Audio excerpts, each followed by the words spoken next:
So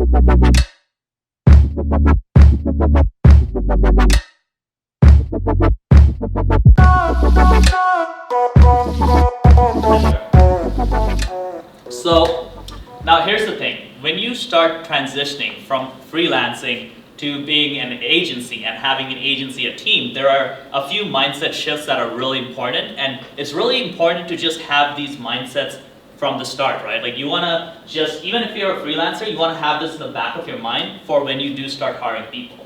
Number one is niche down. So Ryan already mentioned this. You don't wanna do everything for everyone. Now when you're starting out, okay, maybe you are gonna be a little, you don't know what you're doing yet. So maybe you're trying a few things. Maybe you know, let's say you try email marketing for a life coach and it doesn't work out. Okay, you know not to do that in the future. So the thing is, once you do have a niche, and it may take a few months to figure this out, once you do have a niche, you want to start focusing in, and as time goes on, you'll get hyper specific with the clients you work with. And this really allows you to basically take your business to the next level. So shift number one, niche down. Find a niche, find an ideal client and serve those people. Shift number two is build a team. So the first thing is like, when you're starting out and you build that skill set and you spend a lot of time building that skill set, right? Like you've put in a lot of work building that skill set, you have this thing of like, man, I'm like really good at this and I can do, all of this myself and only I can do it, because you kind of put in all that effort, right? Like you developed a unique skill set, you have your own spin on it, and you're like, okay, I know how to do this. But your second shift is like, you gotta start thinking, okay, so I have this skill set, how do I train other people to do this better than I could ever do? So right now when it comes to YouTube ads, I'm not as good as my team. Like my team members, some of them are way better than me because they have been trained and they have been empowered by me to basically be really good at what they do. So you want to focus on just building your team skill sets versus being like, oh, I can do everything myself. Because with that mindset, you're not going to trust anybody, you're not going to delegate, and so on. Number three, process. So you gotta have processes. You gotta, what a process is like, it's like a checklist or a step-by-step way of doing something. So let's say you do like email marketing like Ryan, or let's say you do graphic design or whatever it may be. There's probably a certain number of steps you follow to do a project for a client. Now for some things it's really easy, right? Like for some certain types of projects, it's very easy to have a process because it's like 1, 2, 3, 4. So for example, if you're just doing logos, right? And let's say, basically you're doing like a certain type of logo for a certain type of client, then it's probably like 10 steps that you need to do. Do some market research, look at competitors, and then you have a step-by-step way of doing it. So then when you hire somebody, you can basically show them that and they can do it. And these processes could be anything like, like a checklist for how to do Upwork processes, right? Like what Ryan showed you guys was a process. It's basically like, here's how we apply for jobs on Upwork, and that process allows basically you to hand off that work to other people so you don't have to spend time doing that, right? So, okay, so I'm gonna talk a little bit about each mindset shift to basically go over why they're important. Niching down. So we focus mainly on YouTube advertising for info product clients. What that means is we do YouTube ads for people who sell courses or people who sell like information. So, we have clients that are usually selling like $1,000 courses or $5,000 courses that maybe teach people how to make money on Amazon, etc. So that's kind of our niche. And why is it so important to have a niche? So because we have a niche, we can build SOPs for servicing that type of client. We can have internal knowledge written down that is like very like, okay, for this type of client, this is what we need to do. And because we're not serving every type of client, right? Like if I tried to serve lawyers, that's a whole different market. I'd have to learn it again and again and again. So that's why it's important to niche down. Number two, it makes it easier to sell to clients. So if you have a niche, you go to that client, be like, hey, I've gotten these type of results for 10 clients just like you, right? If you go to them, be like, hey, I've gotten these results for 10 clients, but they're all in different industries, it's not that credible. But if you go to them and be like, literally, I've done this 10 times over for people just like you, for people of businesses just like yours, and here are the testimonials, it's so easy to close. A lot of times I can close like $5,000 a month deals just on one phone call, right? Because I'm like, this is who I worked with, that is exactly like you. And then also on the process side, it's just like an assembly line. One type of client, one type of service, bam, bam, bam, bam. Very easy to fulfill because you don't have to create new SOPs for new types of clients every month, because it's all the same, right? So as an example, right, if you're a designer, you could do something like packaging design for brand selling on Amazon. So specific service, one type of service for one type of client. So that's really important. Really important to think about this. Your business is an assembly line. It's a machine, right? Like you're not thinking about things as if it's like this vague thing. It's like literally you want to think about it as if it's an assembly line, where they make cars, and you want to think about okay, what are the individual pieces? Okay, so first thing is like sales, right? Because that's how you get the client. And then it's like onboarding, which means introducing the client to your systems, introducing them to your team, getting their information, and then it's actually doing the project, and then it's like after that you have perhaps some communication. So you want to think about the different steps that needs to be done, and then you can build SOPs around it, and that just makes things a lot easier. What is this SOP? Standard operating procedure. So what a SOP means is basically you have, let's say, like a checklist for doing a certain thing. So for example, for us, it's like client onboarding. So step number 1, get the access to their Google Ads account. Step number 2, get access to the client's YouTube account. Step number 3, get access to, I don't know, like whatever it is, right? So basically it's like a step-by-step way of doing things, right? So that's what a standard operating procedure is. Okay. So now getting into building a team, right? As I mentioned, we think we're special. That's not true.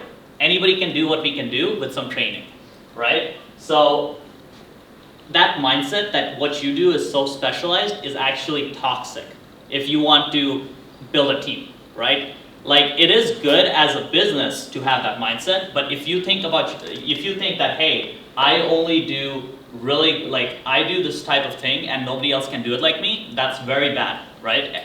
Because then you're not going to trust somebody else to do it. And if you want to build an agency, if you want to have a business that runs without you, you need to have people actually doing what you do, but better than you. So you got to get out of that mindset ASAP. You're not special. Ryan, go ahead.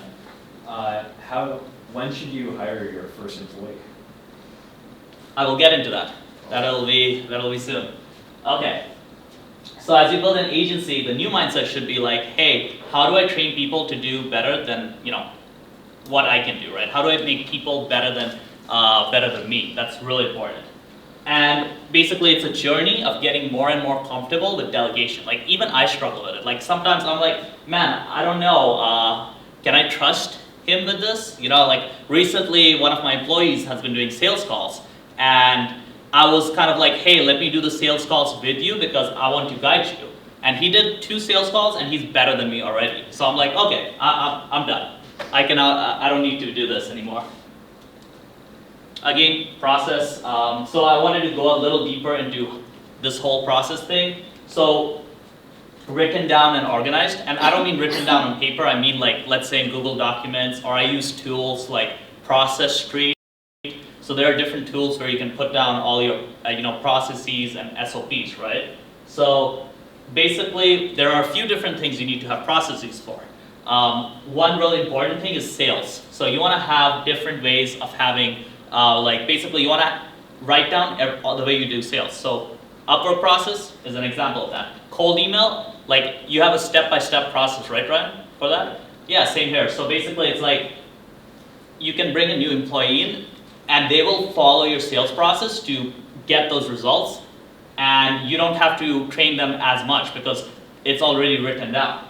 Fulfillment, so this is how you provide the service. So this is more of, okay, if we're going to, let's say, deliver the service, what are the individual steps involved, and writing down the individual steps so a new employee can come in and do that. Same thing with hiring, bookkeeping, etc. One thing my agency does really well is hiring, because we have a very in-depth hiring process, which is like, we have like 20 steps of hiring people, right? And we have multiple stages of interviews. And it's all written down, so when I hired my latest employee, all he had to do was look at it and be like, okay, I know how to hire people now. And bam, he was hiring people. So why should you build processes?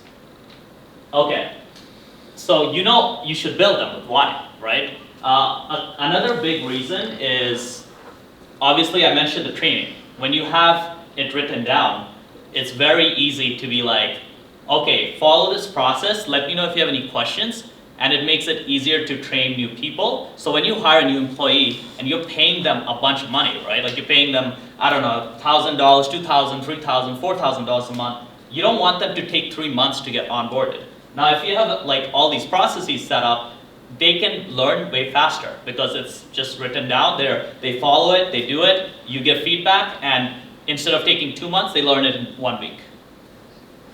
Our process allows you to get high quality work out of somebody who's lower paid. So for example, right, if you hire a Filipino VA, virtual assistant, for $4 an hour, a lot of times like you need to basically tell them exactly what to do step by step. So that's where a very detailed process where it's like, hey, this is how we apply to jobs on Upwork, and you give it to them. They can follow that step by step, and they can do work that usually you do, and you're basically getting like very high quality work out of somebody who's lower paid because they have a certain level of skill set, but now you're combining that with the process, so you're getting much higher quality work out of it.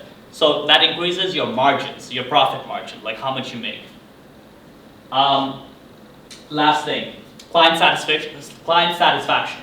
As you grow your agency, as you mentioned, quality control is really important. So you gotta have really good quality control in terms of like, okay, what is our process for doing this so that every client is happy?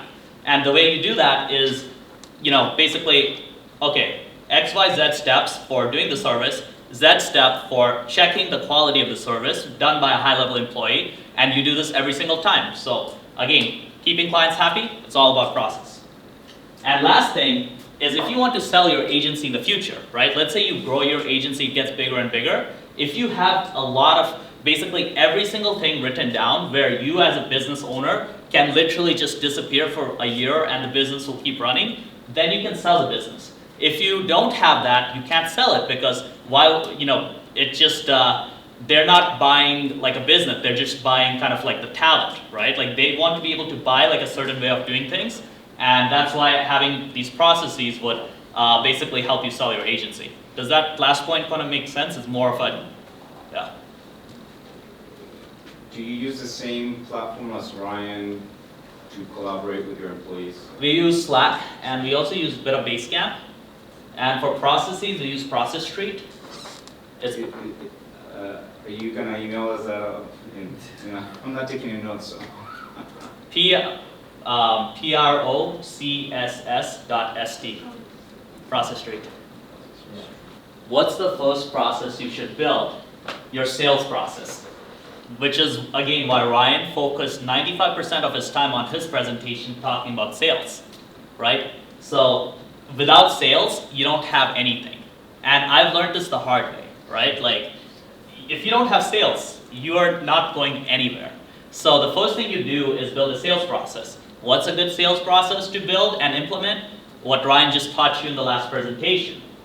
And you need to have a repeatable sales process, right? Like something that can run automatically and brings you leads in. So with both Ryan and I's business, we both use Upwork, and we both have employees that are sending out these proposals. For my business, I have these videos that are basically, they look customized, but they're not customized, right? But it works. And the reason it's important is I can disappear for 1 week, and as of this moment, like because of my team, I don't even have to do sales calls. I literally don't have to, like the last 2 clients we got, one of the clients, I was not involved at all.